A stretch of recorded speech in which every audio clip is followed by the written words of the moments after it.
Setelah kita memahami bahwa diri manusia yang hakiki adalah diri yang rohaniah, yang spiritual, dan tubuh fisik biologis ini, bashar ini hanya cangkang, casing, kita juga paham roh kita, diri kita yang rohaniah, diri yang spiritual itu intinya adalah kolbu atau hati nurani.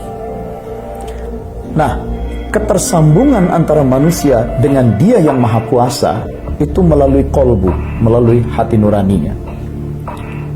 Di dalam Quran dijelaskan dalam surat Al-Anfal ayat 24, wa'lamu annallaha yahulu bainal mar'i wa qalbi. Ketahuilah olehmu bahwa sesungguhnya Allah, Dia yang Maha Kuasa, yahulu. Agak sulit menerjemahkan yahulu ke dalam bahasa Indonesia. Saya terjemahkan saja berkomunikasi, berinteraksi dengan manusia. Allah, Tuhan yang Maha Kuasa, berinteraksi, berkomunikasi dengan manusia melalui kolbu, melalui hati nurani si manusia itu. Jadi titik connectivity, titik ketersambungan manusia dengan Yang Maha Kuasa itu melalui hati nurani. Dan hati nurani itu adalah pusatnya ruh. Yang agak berat, tantangan utama pada tubuh biologis manusia ini ada yang disebut dengan al-hawa, dorongan-dorongan biologis kebinatangan, biological instinctive desire, seperti dorongan makan minum, dorongan seks, hasrat libido, dorongan untuk ngobrol, ngoceh, ya, ngerumpi, dorongan untuk menjadi malas dan bersantai-santai dan tidur. Maka antara kolbu hati nurani manusia dengan al-hawa, kita di Indonesia menyebutnya hawa nafsu, itu terjadi persaingan internal. Kolbu maunya mendekat, bersambung dengan Allah, tetapi hawa nafsu lebih menyeret manusia untuk terpaku pada urusan-urusan duniawi. Oleh sebab itu, di dalam Bible, dalam kitab Galatia 5, Galatia pasal 5 ayat 16 dan 17, Yesus, Nabi Isa menyampaikan pesan, "This I say then, sungguh kukatakan, walk in the spirit." Hiduplah dengan spirit, hiduplah dengan rohmu. "And you shall not fulfill the lust of the flesh." Dan janganlah kalian memperturutkan the lust of the flesh, hasrat daging, dorongan-dorongan biologis, al-hawa, hawa nafsu. Jadi hidup itu dalam Bible ini dijelaskan untuk manusia lebih berpihak, lebih mengutamakan kehidupan rohaniah, spiritnya. Itu. Dan Nabi Muhammad SAW pun menjelaskan dalam hadisnya yang sahih, "Innallaha la yanzuru ila ajsamikum wala ila suwarikum." Sesungguhnya Allah tidak memperhatikan penampakan tubuh lahiriahmu, walakinnallaha yanzuru ila qulubikum allati fis sudur. Tetapi Allah terus menatap, memperhatikan kolbu kalian, hati nurani kalian yang berada di dalam dada. Jadi hidup lebih berpihak dan memperturutkan roh dan kolbu yang ada di dalam roh. Karena melalui kolbu itulah terjadi ketersambungan manusia dengan Yang Maha Kuasa. Kembali di dalam Bible, kitab Galatia 5 ayat 17, Yesus, Nabi Isa pun berpesan, kenapa orang harus lebih memihak keinginan ruh, keinginan kolbu daripada memperturutkan keinginan tubuh biologis.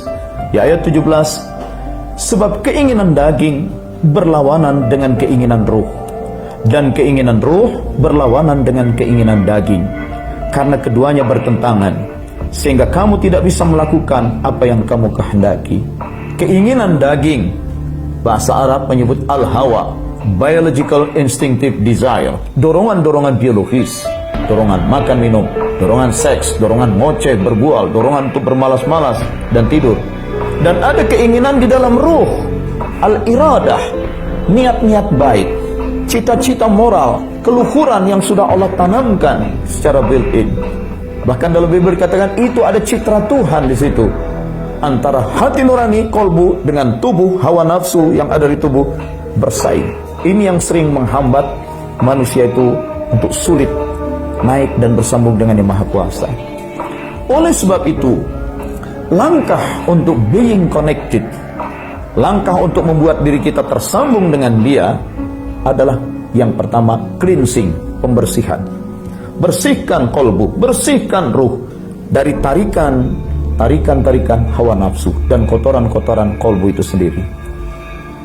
Teman-teman pastor Katolik itu kalau sedang ceramah, saya perhatikan mereka suka menyelenggarakan kebaktian yang judulnya langkah-langkahnya via purgativa, via illuminativa, dan via unitiva. Jadi langkah pertamanya purgativa. Itu bahasa Itali. Kalau bahasa Inggrisnya purging.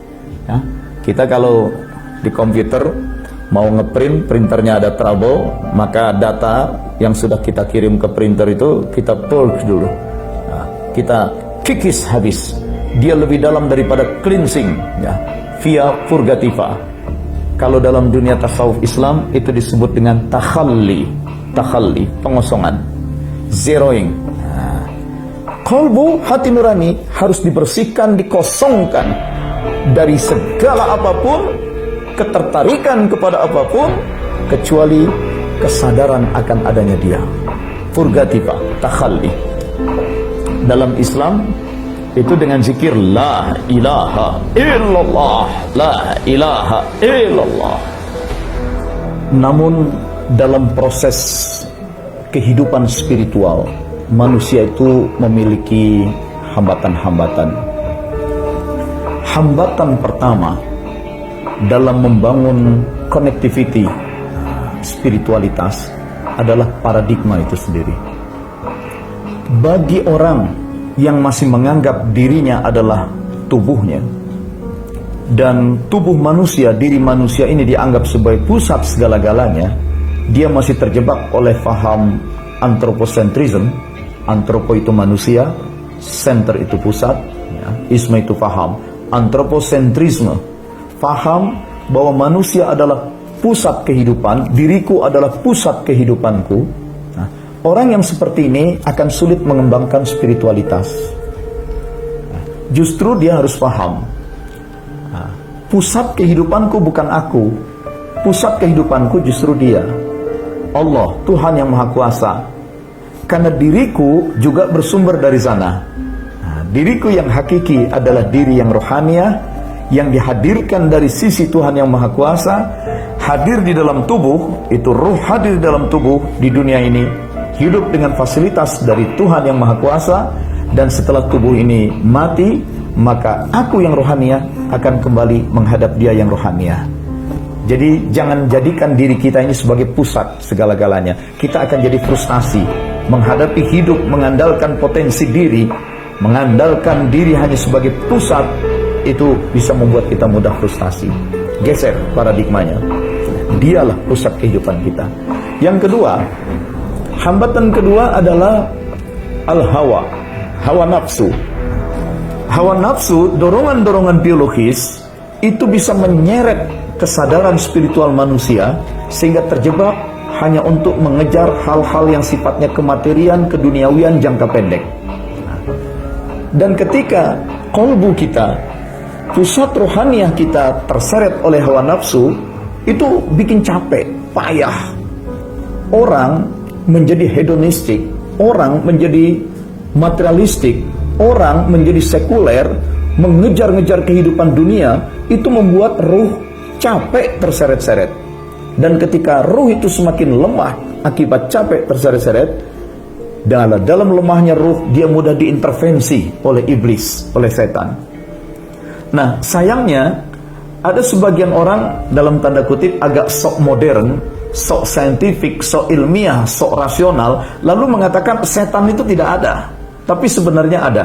Nanti akan kita bahas dalam topik khusus dengan judul setanologi. Nah, sementara bahwa makhluk jahat itu memang ada, dan dalam kitab-kitab suci, khususnya dalam Quran, dikatakan inna syaitana lakum aduwwam mubina. Setan itu sungguh musuh yang nyata. Jadi kalau sampai ada orang berpendapat setan itu tidak ada, jangan-jangan dia sudah terkena pengaruh ajaran setan. musuh kok ditiadakan. Terakhir yang keempat, problem diri. Setelah hambatan yang pertama, paradigma yang menganggap diri manusia adalah pusat segala-galanya, antroposentrik, ini digeser. Bukan kita yang menjadi pusat kehidupan ini, tetapi Dia yang Maha Kuasa. Yang kedua, hambatan adalah hawa nafsu. Kalau itu bisa kita kendalikan dengan latihan-latihan. Dan yang ketiga, kalau kita bisa membentengi diri dari pengaruh iblis, pengaruh setan, perlu yang keempat kita cermati adalah kekotoran jiwa itu sendiri. Jiwa yang kotor, kolbu yang kotor, berisi dendam, dengki, kebencian, kecemburuan, itu juga akan membuat spiritualitas kita menjadi rusak. Karena itu diperlukan metode latihan-latihan untuk mengendalikan 4 problem diri ini, 4 rintangan utama dalam manusia mengembangkan spiritualitasnya, dalam manusia menjaga connectivity-nya dengan Yang Maha Kuasa. Dan apa latihannya terhadap 4 itu? Kita lihat pada episode yang lain.